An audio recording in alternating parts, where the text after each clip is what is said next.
Do you think much about ants? Most of us probably don't do so until we find them in or around our house or in our food. In the book of Proverbs we read, "Go to the ant, thou sluggard," a lazy person.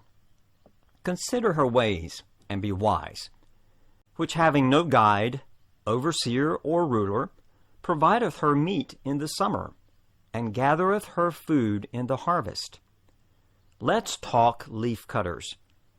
Did you know that leafcutter ants are farmers? They raise mushrooms. The ants cut leaves and haul them back to their underground colony. Other worker ants reduce the leaves to mulch, which is the compost on which the fungus grows. Leafcutter ants use this fungus for food, but there's a problem. The fungus can be destroyed by mold. If you knew that leafcutter ants are farmers, did you also know that they are pharmacists? Yes. Somehow the ants that tend the fungus farm know how to use a special antibiotic to kill the mold. This antibiotic, actinomycetes, is carried on the ants' bodies and scattered about as they tend the farm.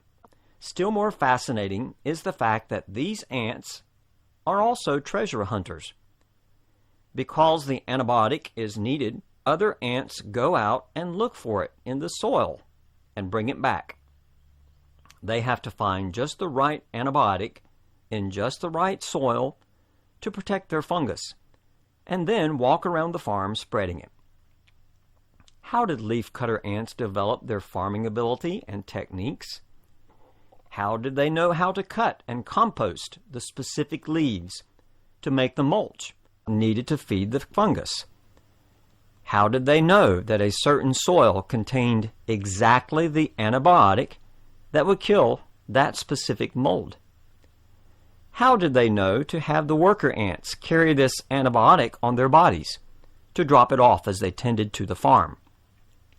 And what does evolution have to offer? They have no answers, but to surmise that the leafcutter, quote, has probably evolved with the bacteria, but the bacteria has evolved independently, and that, quote, more research needs to be done on the reciprocality of the evolving partners.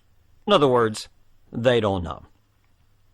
In truth, the ant didn't have to know or learn by going to ant school, and neither did all of this special design come about by some seemingly magical natural selection or other evolutionary process.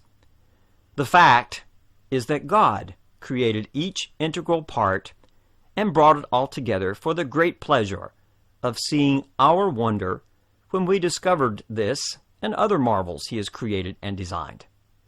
In His infinite creativity, the Creator pre-programmed these many characteristics into this tiny ant's DNA.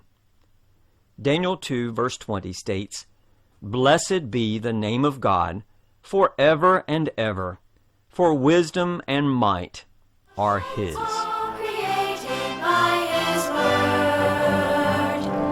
It's an unforgettable, indescribable, unbelievable, inconceivable, incredible